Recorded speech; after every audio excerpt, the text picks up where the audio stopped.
We need to raise the standard and continue to raise the standard from the ground up. Your past conditioning, your beliefs, you need to dump that and unlearn it and make room and opportunity for new stuff to come in. If you're feeling that feeling at all within your gut, you need to go with it. You have to have those people on your team who are willing to accept the change, because change is frustrating.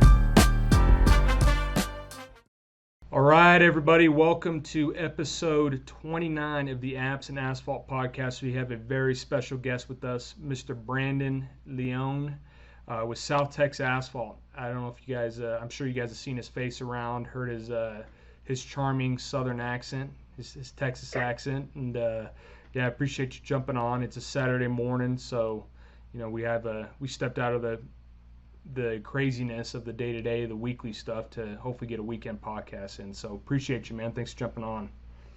Absolutely, man. Happy to be on. Appreciate you having me. Yeah, and what's crazy is I gotta say is you meet people and you have a conversation with them. Like Brandon and I never met in person, but you're just a dude that we just kind of clicked right off the bat, and we feel like we've known each other for a while, man. So super cool to be connected with you, and we've only had one or two conversations in the past over the phone, and so you just are a good dude, man. So it feels good to be connected with you, and I'm excited to hear more about your story and what you guys got going on. So let's start with that, man. Let's start with, how did you get into this crazy industry? Yeah, it's, when we briefly talked, it was funny how much we could both kind of relate to our paths to getting into the industry. Yep. And it's funny when you look back on college and when you're younger, you just really have no real concept of what you're going to do. I mean, you got certain people that they have a plan. I'm going to be an attorney. I'm going to be a doctor. I'm going to be a dentist, whatever it might be. I didn't really have that. I kind of was just, I was really passionate about sports. That opened up some doors for me in college. After college, one of the first careers I took was commercial insurance and business succession and estate planning. Okay. And so I worked for a company that specialized in insuring contractors, like 5 to 500 employees. I had a captive territory in Northeast Houston, and I worked with all these small and medium businesses: HVAC contractors, plumbing, electrical, machine shops, auto dealers, paving. And South Tex Asphalt was a family-owned business, started here in '74. The owner, when I started cultivating the business, man, they hadn't shopped their commercial insurance since the existence of their company. And a strong family relationship with their carrier. Yep. But as you know, if they haven't shopped it, that probably means that the premium and the renewals went up. So anyways, long story short, the guy was an Aggie, which is where I went to school, Texas A&M. He gave me an opportunity, wrote the business, the property, the general liability, the workers' compensation, umbrella, all that. We became really good friends, and a few years, three and a half years or so into insuring the business, just kind of through a crazy conversation at an event to support veterans he took me to, the guy that was hosting the event with us was like, he grabbed Andy, he's like, hey man, like, why don't you hire this guy? You've been talking about hiring a young guy to come and learn the business and maybe potentially transition it to him and another key employee, and so he was like, oh, Brandon would never come work for me, and I was like, meanwhile, like, I just truly respected the way this guy operated as a husband, as a father, as a boss. And so in my heart, we would financially underwrite. So I saw the numbers of the business. I knew from working with contractors that it's a phenomenal industry and a great way to create a living for your family. I was like, man, I think this would be a great opportunity. So we talked about it, we prayed about it together for about a year. And we made the decision for me to come work and learn the business. And so that's how it happened. And that's awesome. It's funny. Isn't it crazy? Like, no one ever thinks they're going to do commercial insurance and asphalt. Right? Yeah, no. But it's like the two things that nobody wants to talk about, right? But it's two things that are very necessary for everybody. So, and that's crazy how it kind of segues in, because we were even looking at our commercial insurance policy of the day, and it's, first and foremost, it's insane how expensive that stuff is, but a necessary evil to have. But it does go hand in hand directly, and it's super important when you're using subs, or you got to submit all that to every single customer, pretty much, your COI and all that. So it's crazy how you kind of got segue in, but like I said, you trip and fell, and and landed up in here, and so it's been crazy. So how old were you when you made the shift over? Let's see, I'll be 39 in September. Get out of here! Are you serious? Yeah, 9/11/84, baby. Wow. I think I've been here since February of 20. I started literally the day after my honeymoon. February 2nd, 2020. So that would have made me, I think, 36. Okay. No, So, 35. I was 35 when I came in. So This a would be couple my years. fourth year. Nice, Yeah. man. Yeah. So you're still kind of 35. still feeling green a little bit, somewhat, and but then again, after that first year, you learn so much about the business, and it's not like it's rocket science, but when you really get the experience and the lessons from some of the guys that have been doing it for a while, like even paving techniques, rolling patterns, and stuff like that, it's kind of fascinating. So I don't ever try to like pride myself on knowing everything about the technicalities of it, but as far as the business structure, I definitely get a good idea of it. So then let's talk about South Tex. You guys said you guys have been around since 74 or 79, something like that. Yep. You guys are based in Houston, right? So South Texas Asphalt, makes sense. And what services you guys do? How many crews you run? So you'll be surprised by this, Mike, I'm guessing. So we provide, full service asphalt. So we do mill and replace, overlay. We do some base repair. We have a unique thing we do here. It's cement stabilization. We're recycle. Nice. We mill out the asphalt. We put the Portland cement in. We mill it down. We kind of strengthen that base. We also do seal coating, striping. This year we started an in-house concrete division, and I say that it's been literally 2 months.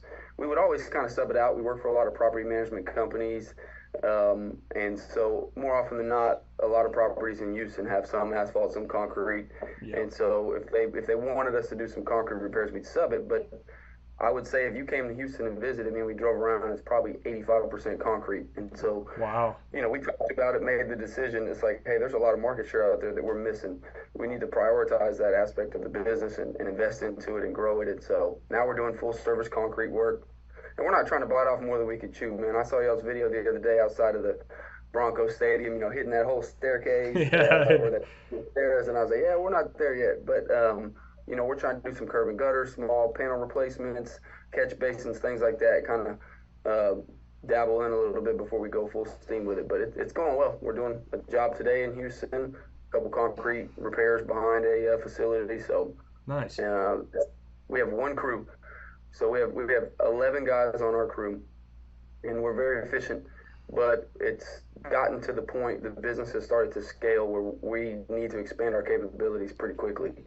And so, as you know, I think one of the most challenging things about our industry right now are finding ready, willing, and capable people to go and do the work. Yeah. And so, man, I am a huge believer that if it weren't for the guys in the field, we don't have a life. I mean, genuinely. And so they work their tails off in the heat, just crazy hours, and they love it. I mean, and so finding those people, for us, something I think, Hayden, that we try to do to separate ourselves, to differentiate ourselves in the market is our quality. And genuinely, it really is like our crew is legit. I mean, we do some pretty high-profile jobs for the Houston market for our size. And when you start to add on different guys to the crew, you want to make sure that they're going to continue to bring that same level of excellence. And so, we don't want to settle, is what I'm saying. You don't want to just put butts in seats just to do it. You want to make the right decision. And so we're slowly doing it. We're trying to do it with wisdom. But at the same time, that backlog starts to get so full, you come to me for an asphalt deal, I'm like, Hayden, it's going to be 4 months. It's tough. And so it is. Well, and when you're talking about, the hiring process and getting the right people in and guys that are willing to, work in these long hours in this hard industry, the hardest part, and we've had this too, because we operate with speed, and so we're knocking out jobs left and right, and, we try to provide the best quality we can, but sometimes when you go with speed, sometimes you miss quality because you have to get to the next job, and it's really trying to find the balance. So there's definitely a different approach that you can do. But You know, earning loyalty like that with the guys and keeping guys around for the long haul. I mean, some of the greatest companies that we see out there have guys that have been with them on the crews who are essentially the most important pieces to this whole business, that have stuck around for so long, man. So kudos to you guys. But like I said, it's hard when, say, somebody does leave. You need a person, and so you don't want to just hire a warm body, and you want to get the right person in the right seat. So Absolutely. what would you say your guys is? I know you guys do work for property managers, but what's your guys' like ideal customers? Who's your bread and butter? Probably property managers, because, you look at some of the larger companies, some of our customers, the Brixmores, the Huntington Properties, the Tarantinos, within those companies and their regional offices. And then we have some that are kind of just local to Houston. They're managing multiple properties. Yep. And so ultimately, man, even going back to the employees, and I believe this, and I believe that this is a reason that you're shining, is this is a people business, whether it's your customers or whether it's your employees. And so we try to find people and do business with people where it's a mutually beneficial relationship. Like, they see the value that South Tex Asphalt and Concrete brings. They see the value that National Pavement Partners brings, and they appreciate the hard work, the dedication, the attention to detail, the amount of time that you spend marketing the business and purchasing good equipment. So and I'm sure you get this too, we get a lot of one-offs, right? People Google the Denver, Colorado, oh man, asphalt replacement, concrete replacement. You probably rank high. They're going to grab you, and it's a one-time transaction. That's not our ideal customer, but it's necessary for the business. Yep. We try to, when we can, focus on building relationships with people that are going to continually be bringing us business, that have multiple properties that need to be managed.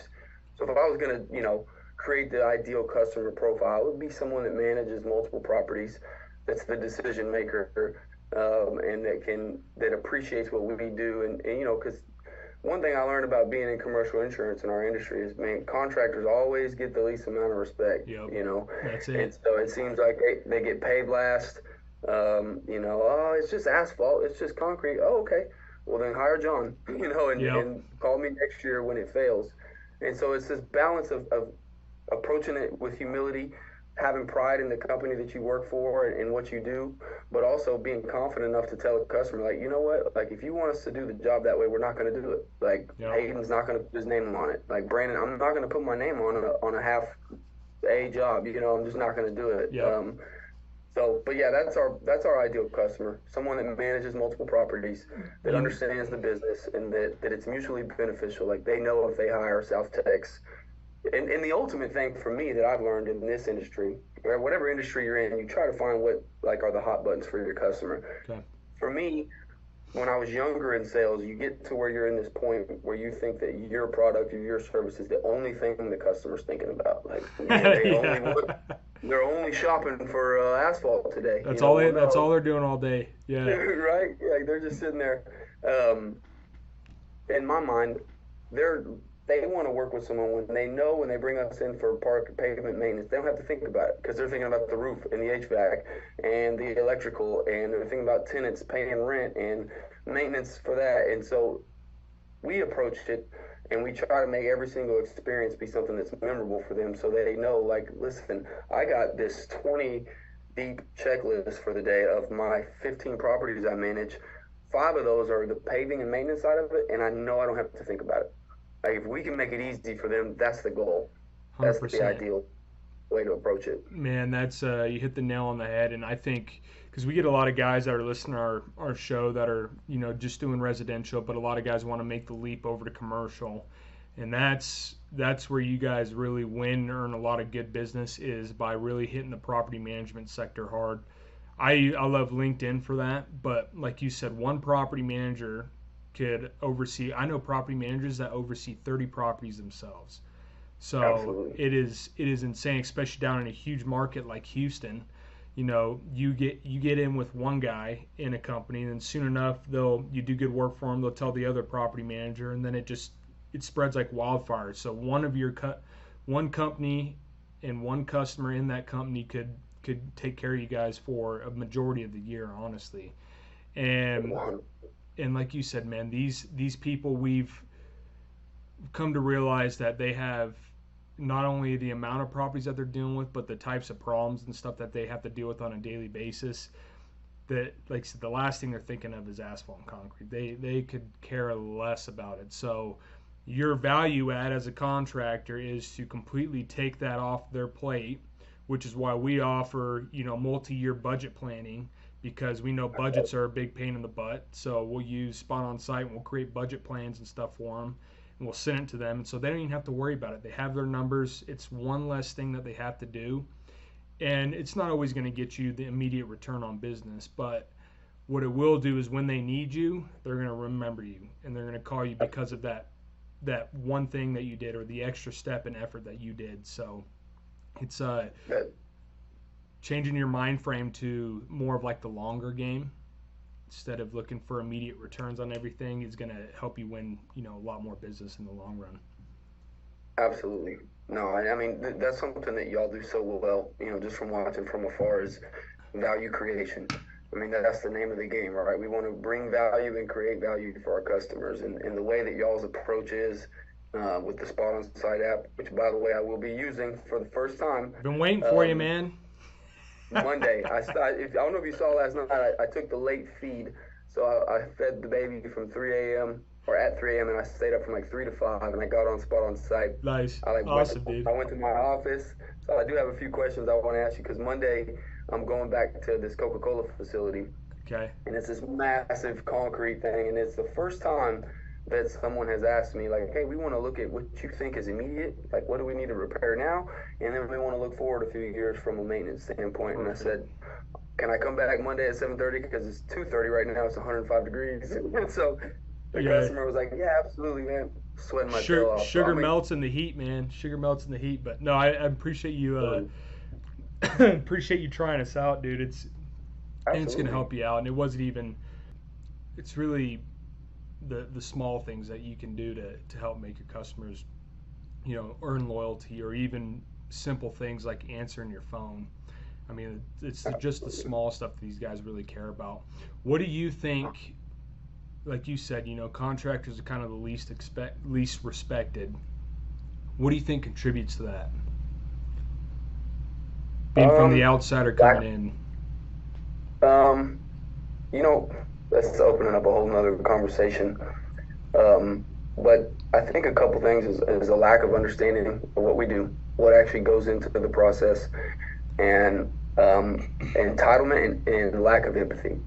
I think people just expect things to be done, and like they don't really respect the people that work for them. And one thing my mom always taught me, and when I say taught me, she literally beat it into me. When you go to a restaurant and someone's waiting tables and they're waiting for you, do not disrespect them. Like, you don't know what their background is. You don't know what they're going through. You don't know why they're waiting tables. Are they a part-time student? Is this the only opportunity they have? But anybody that's in a position of serving you needs to be treated with dignity. And I think there's just a lot of people that don't have that in them. And I think it's not a fault of their own. It's maybe how they were brought up. But I just see the way that people approach contractors, excellent contractors, and they just like disrespect them. They don't understand all the preparation and the work and the safety and the training and the investment in good people and good products. It almost, to me, and this is zooming way out, it's almost to me this idea of like you have to go to college in order to be respected as a professional. Yep. versus the trades. And I think just as a country, we're failing there. We're missing the boat. And so, it's a bigger problem than what you and I probably think about. But I think the only way to change it is to do what y'all are doing and to do what we're doing and to bring value to people, to communicate well, to exceed expectations, to follow up, to do what you say you're going to do. And I think it's almost like changing one heart at a time in general, whether it's the gospel or whether it's leadership or mentorship. You just one customer at a time, you try to approach it each day with excellence, and hopefully that over time they can start to see, man, look at that. This is a pavement company. Yeah. They got how many locations? They got an app that they created to help other contractors, which could be perceived as competition. So these people like yourself and the Marvin Joels of the industry, and Matt Stanley, like the younger guys like yourself, and your partner, that are bringing such excellence to the industry, making the industry look cool, highlighting, how much of a great opportunity this career can be. I think that's how you kind of slowly start to change the image and the perception of it, one Yeah, customer at a time. I totally agree, man. I mean, well said, well said. So, one thing that I noticed is I think it's kind of a double-headed beast, man. It's I agree the lack of respect for anybody who's doing service kind of businesses. It doesn't matter what it is. Even like you said, waiting Mm-hmm. table is technically like a service business. Um, but I also think there was a time where contracting was respected so much. Like you see the infamous picture of the guys having lunch on the steel beam or eating the donuts like Mm-hmm. over I don't know where it was, Yeah. over Chicago or something. Like that was what was the respected job and career to do. And then over time, it kind of shifted to more like the white collar jobs and going to school, going to college, getting a 4 year degree, and going into some career that you're going to stick with for forever. That's the same as your degree. And I think it just kind of got put to the wayside. But there's also some contractors out there that kind of do it to themselves, in my opinion. Yeah, 100%. They have been good at a skill. They've been a decent carpenter or whatever it was. They decide to start a business, and then the business kind of just overwhelms them. So then their lack of quality, or I mean, the quality goes down significantly. Their care goes down. They become rude. They spend less time with their families. They drink every single night and Yeah. eat a 7-Eleven taquitos and monsters all and drink the monsters all day. I mean, there's the stereotypical contractors for a reason, but there's also great companies out there just like what you guys are doing, and we know a lot of the big names out there that are doing it, that are trying to start shifting the standard. So I mean, it's huge that everyone kind of plays a part in it, and it's construction. There's always going to be something wrong. It's not an if, it's a when. Absolutely. And the best thing you can do when that happens is over communicate with the customer, because the easiest way to lose trust is for your property management customer to hear something going on the job site from a resident or from a tenant before you let them know. And it's just stuff like that guys try to sweep under the rug that gets people in a lot of trouble. And 10 out of 10 times, it'll always come back to bite you in the butt. So, um, Absolutely. and every business has its own different set of challenges, but I think construction's already sophisticated enough with, like you said, the logistics, the scheduling, the personnel, the material ordering. I mean, there's so much that goes into that. People don't really understand what goes into a simple paving project. Like, Mm-hmm. it's a total domino effect. If the asphalt plant breaks down, then your trucks are sitting and waiting, which makes your guys sit and wait, which makes you fall behind on the job today, which you could have a job right behind that scheduled for tomorrow, which now you have to Yep. push. I mean, it's big domino effects. So all your ducks really have to be in line, and you got to be able to pivot quick. So, what would you say is like the biggest thing that you've learned from being in this space? Mm. Yeah, I think you just hit the nail on the head. It's communication, right? I think it's so critical. And you and I talked recently just about, as our business is growing, me and everybody's experienced this. So I hope this doesn't come off as whining or complaining, because I'm thankful for the growth and the new opportunities. You're But just such a being big really complainer, man. You're such a big complainer. Dude, just negative Nancy. Yeah. No, just being completely overwhelmed. Like one of the things that I try to do is over communicate and be honest and set expectations. And I've just been really so busy and behind that my response time with bids recently has not been what it should be. And the day comes, and as we grow as a business, I'm not just doing business development. I'm helping develop some of the talent that came in. I'm helping with the integration into the new software that we have with Pave America. I'm doing helping with invoicing. We don't have an office manager right now. So there's all these different things, as all these things that come at us. And one thing I try to do, and sometimes it costs me business, is just say, listen, I'm so sorry. I cannot get to this, for 5 days. I mean, Yeah. genuinely. and it makes me sad because it's a missed opportunity. It's not giving them the service that I feel like they need. And so what I try to do, even if I don't meet expectations, is to communicate as open and honestly as possible. Yeah. And I don't do it as well and as consistent as I'd like to. And I put a lot of pressure on myself to try to do things with excellence. And sometimes in this season I've been in, which is why I'm excited to try the app more, I don't feel like I've done that as much as I could or as well as I could. And the only way I know to overcome that is to just accept responsibility and communicate, as clearly as I can to customers. Hey, I'm so sorry. I'm going to get to this as soon as I can, man. And so that to me is the thing I've learned is good communication, like you said, whether it's as far as bids getting out to them or as far as something going on the project.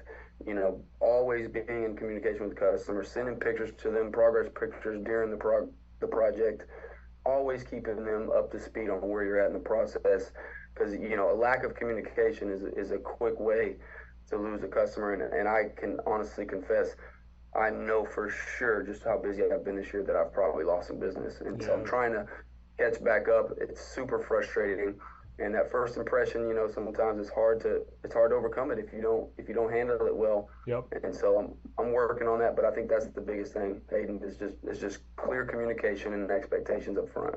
Yeah, and a lot of things that have helped us, from whether it was job site problems or whatever it was, is just being brutally honest with the customer. Just sometimes it takes a point to where you just pause and take a deep breath and you just level with them and say, you know what, man, here's what we got going on. We had, unfortunately, a couple guys from our crew left, and so we're just really behind on stuff. So as much as we want to take care of you, just right now is just kind of a hard spot, and so we're going to do everything we can for you. So when you approach those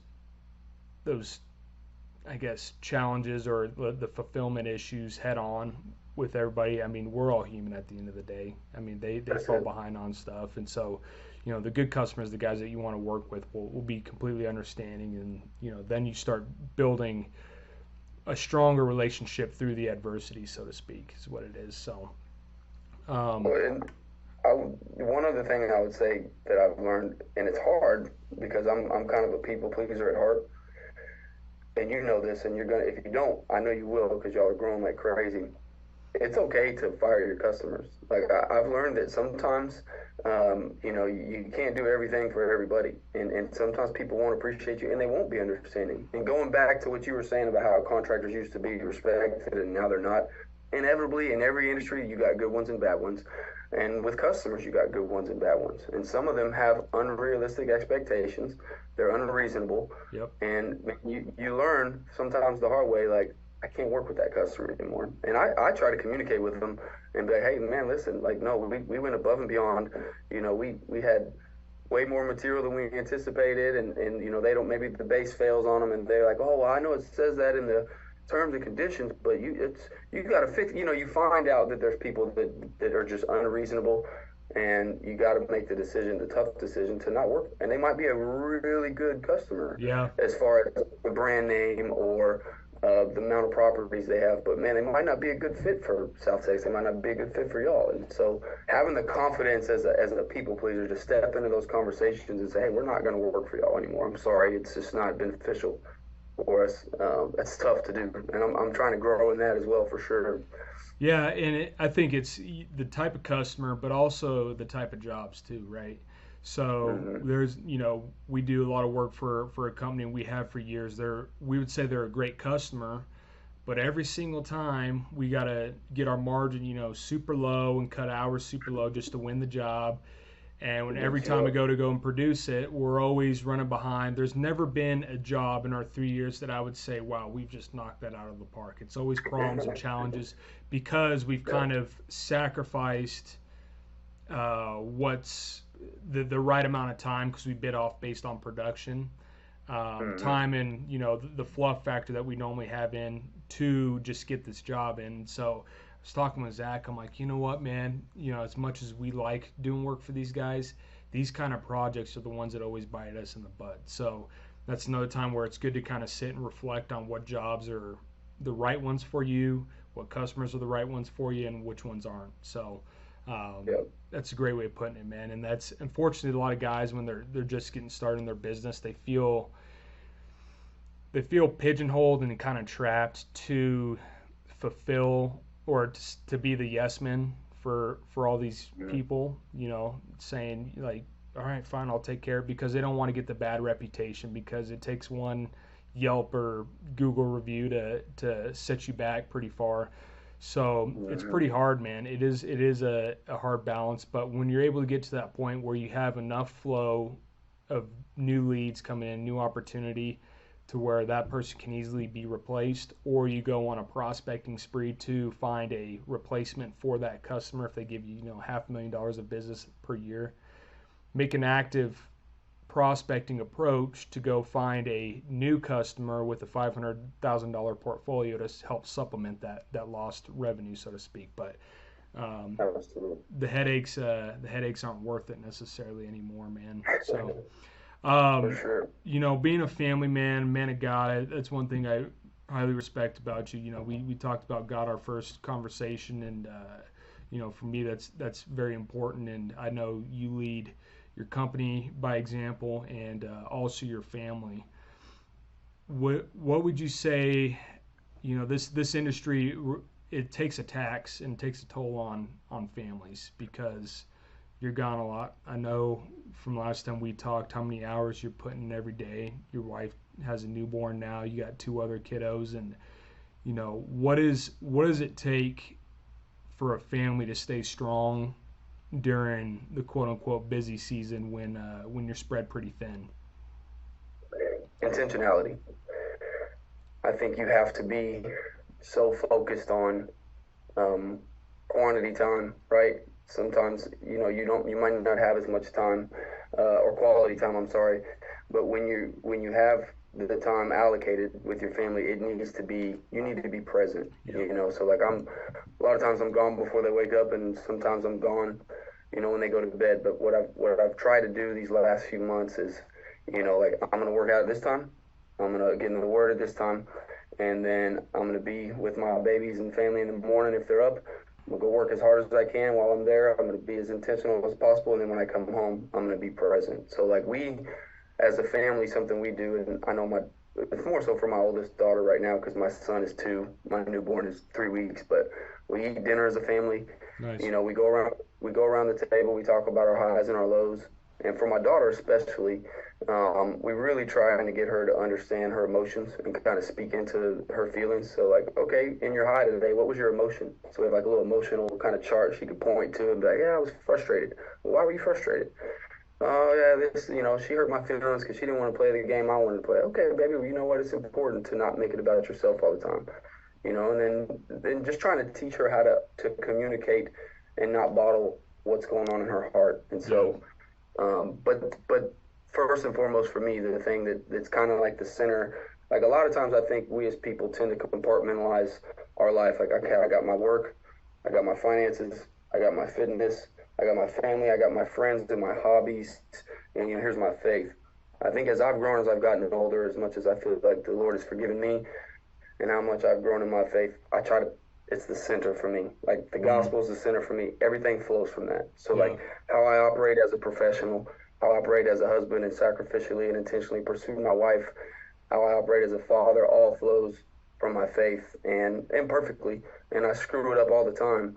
But that's the beauty to me of the gospel is, His grace is new every day. And so I try to just approach it with intentionality, and then with the gospel as the centerpiece of kind of my compass. You know what I mean? It's my North Star. Yeah, absolutely. And that's amazing you said that, first and foremost. And I find that God gives me anyways a crazy sense of peace amongst the chaos. And like I said, it's I'm imperfect with the way I operate, the way I lead, the way I treat people sometimes, but God's grace has been so beautiful. So in order to be the best leader, I want to try to lead faith-driven and faith-based. And so we bring up God a lot in our conversation and stuff amongst our teams. But Then shifting gears as far as the family side, but I think intentionality is the right word. It's, being present where your feet are. It's, for me, the hardest thing to do.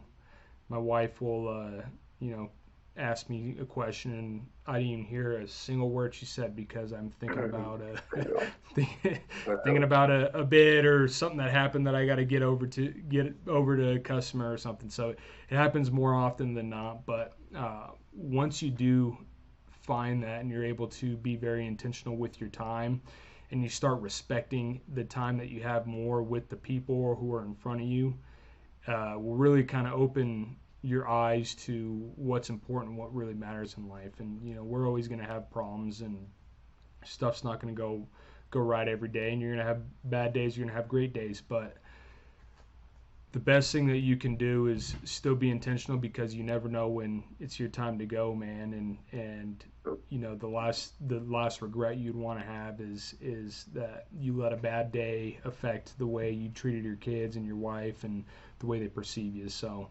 I think that's a fantastic answer. So thanks for sharing that. What's got you excited for this industry and this upcoming next couple of years for you guys for South Tex? Man, there's a ton. I just think one of the things I love to do, and I'm in business development, but my favorite thing is pouring into people, man. Yep. And so, we've hired some new people that I just think are extremely talented. I hired a guy that was a head basketball coach at a really big school here in the greater Houston area, brand new to the industry, was a head coach at 29 years old at the highest level in Texas, large high school classification, which is pretty hard to do. But again, man, to me, it goes back to people. I met him at church. He came recommended to me from a friend of mine that was at A&M when I was at A&M. And the guy's been here 3 months, and he's just crushing it. He asks great questions. When you meet these guys that, to a fault, want to do everything like extremely well, I think it's so cool, because you kind of got to rein them in a little bit and be like, hey, man, you're not going to be perfect. You're new to the industry. It's all good. I'm 3.5 years in the game. I don't even know what I don't know. I could sit there with you and Zach and learn 50 new things that could change my career. And so I just tell him, have a open mind, a softened heart, be humble, and work hard. And the dude, his name is Justin Lanham. I genuinely love him. I love him like a brother. 3 months. We hired a concrete guy to lead our concrete division, Javier. Amazing guy. Found me on LinkedIn. Literally called him. I don't know how. I guess LinkedIn. He got my cell phone number. He saw me driving down Westheimer, which is a big street, here in Houston, and I was coming out of Mr. Car Wash and about to go measure a job, and this guy's like, hey, is this Brandon? And I was like, yeah. He's like, hey, this is Javier. And I was like, what's up, Javier? And I pulled over, and he was leading jobs down Westheimer. We talked for 45 minutes, and we were kicking around starting a concrete division. I was like, this is the guy. He sought me out. I remember when he said his name, he liked some of the stuff on LinkedIn, and he's been just such a blessing to work with. And he got 7 kids, a great dad, great husband. We hired a young guy named Carlos. So just the people, man, attracting new talent, developing new talent, empowering people to succeed in this industry, seeing them succeed. And then, I know we briefly touched on it, but the whole thing kind of changed with South Tex and the path of it, when we became, part of the platform of Pave America. I was, initially I had my reservations, and it's really just been a phenomenal thing. I mean, I've learned so much from so many talented leaders of these other divisions. And so when I come into this industry and still being in it, dude, to connect with someone like you, learn from you, and now watching your success, listening to your podcast, seeing you and Zach, how you all approach things, I'm getting kind of that same thing from these partners in Pave America and the leadership there. They're just sacrificial, they're intentional. And sometimes when things start to grow, you feel like you're going to lose that type of culture and leadership. Yeah, the intimacy of it, and yeah. That's it. That's been good. So there's a lot, man. There's a lot I'm excited about. I love seeing this thing grow, and I'm excited to see, what doors the Lord opens up in the future, from this, and how much more I can learn, and just the people, man. I've just enjoyed so much getting to know the people at Ignite, at UNP. Oh, PaveX. I'm excited about PaveX. I'm looking forward to that. I'm excited for that too, man. y'all got to come to the Pavex in January in the Lone Star State. Jessica Lombardo and Amy, like they do such a phenomenal job for the industry and educating and connecting and just all the things that they do for the industry. It's I'm huge fans of theirs, and them allowing me to be part of everything has been super cool. So I'm excited about a lot, man. It's a fun time. It is a fun time, and there's a lot of big changing and growing that everyone's doing. And I know Pave America, you guys are the whole operation there is swallowing up companies left and right, and I mean, great, just solid companies. So I'm glad to hear that. The partnership and the support is there for you guys too, because you guys are really a big piece in making that monster grow and move forward, and so kudos to them for continuing to make it that important to continue to grow their companies, their existing ones, instead of just getting acquired. Because you hear a lot about private equity companies or venture capitalist companies coming into any industry really, and sometimes they just look at you like a dollar figure. Other times they look at you as a partnership, and I'm sure that's what when South Tex joined that partnership, that's what they're looking for, is somebody that's going to be with them and not just demanding them what to do or them to meet their numbers. So it's been really cool, man. I don't know if you know some of the leadership, but Paul Garner, the president, one of the best human beings I've ever met. I hope you meet him at one of these events, just as a person. Remove the paving out of it. Tom York, Garcia, phenomenal. Sean Boyce, Jerome, and then I mean, just the people I've got to meet from our division, like Scott Sneed and Andrew Kim from Alpha Paving. Andrew Kim is an elder in his church. He's done extremely well for himself in the way he gives back to the community. Scott is just like the most encouraging human being I've ever met in my life. Tom Esso, the Esso brothers, man. I mean, dude, there's so many of those guys that I'm huge fans of. Dave Musto, Bob Papalardo. I mean, there's just dudes that will reach out to me and encourage me and challenge me, and so that, to me, that's what it's all about. And so it's been good. The collaboration between the divisions and the intentionality from the top has been super encouraging, because you do feel like you're part of something special and not just like a number down in Texas. They actually care, and they are investing in us both professionally and personally. So it's been cool. Awesome, man. Well, I'm glad to hear that. So, well, I want to get you back to your family, like we talked about, some intentionality time, and I know your time is spent with them during the week, so want to get you back to that. But I mean, like I said, dude, I can't thank you enough for spending your weekend with us this morning, and you have so much talent and good stuff coming your way. It's as much as you give me the kudos, I got to reciprocate it back, because it's been a pleasure to get to watch you and get to know you just very recently. So looking forward to meeting you in person officially, and all the good things that we have coming our way together, and this friendship that we built. So thank you so much for jumping on, man, and let's maybe reconnect in a couple months and get you back on, and we'll see how this year wrapped up for you. Let's do it, man. I appreciate you, brother. Keep up the good work, man. It's so awesome to see dudes like you, men like you in this industry leading the pack, man. So keep it up. Kudos to you and your partner, brother. Appreciate it, man. All right, appreciate it. Well, that was episode 29 of the Apps and Asphalt podcast with Brandon Leone from South Tex Asphalt. See you guys next week.